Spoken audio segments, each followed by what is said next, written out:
अर्धापूरवरून नांदेडकडे येणाऱ्या एका जीपनं दुभाजकाला ओलांडून दुसऱ्या बाजूच्या ट्रकला धडक दिली।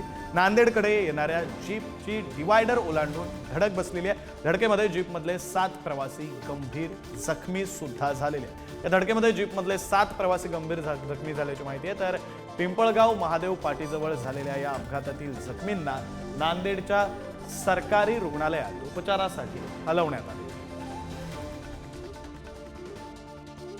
प्रतिनिधी आवेश तांदळे फोन लाईन वरून जोडले गेलेले आहेत, त्यांच्याकडून या संदर्भातला तपशील घेऊया। आवेश, आपल्याला माहित असेल हा अपघात संध्याकाळी 5:30 वाजता झाला। इतका भीषण अपघात होता की बघू शकतो गाडी 10 फूट फरफरत गेली आणि पुढे जाऊन ट्रकला आदळली।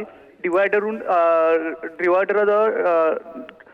ठोकर दिली, त्यानंतर ड्रायव्हरचं पूर्ण नियंत्रण सुटलं होतं आणि एकदम वेगाने समोरच्या ट्रकला जाऊन धडक दिली। या अपघातात एकूण 8 जण जखमी झालेले आहे। नांदेडपासून अवघ्या 5 किलोमीटर हा अपघात झाला। एवढा भीषण अपघात होता की ज्याच्यात 7 ते 8 लोक जखमी झालेले आहेत। सध्या तिथं त्यांच्यावर शासकीय रुग्णालयात उपचार चालू आहे। पण दुसरी एक म्हणजे अपघात झाल्यानंतर तिथं थोडा वाद सुद्धा झाला होता आणि नागपूर नांदेड हा महामार्ग काही वेळासाठी ट्रॅफिक सुद्धा झाली होती विक्रांत अपघातामुळे।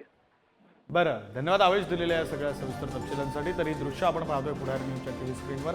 ती जीप येते, डिवायडरवर धडकते, डिवायडरच्या पलीकडे जाते आणि त्यानंतर ही जीप थेट ट्रकवर धडकते आणि त्यामुळे 7 जण जखमी झालेले आहेत, गंभीर जखमी झालेले आहेत अशी माहिती मिळते। नांदेडमध्ये जीपनं डिवायडरच्या पलीकडे जाऊन ट्रकला धडक दिली आणि यामध्ये जखमी झालेल्यांवर सध्या उपचार सुरू आहेत।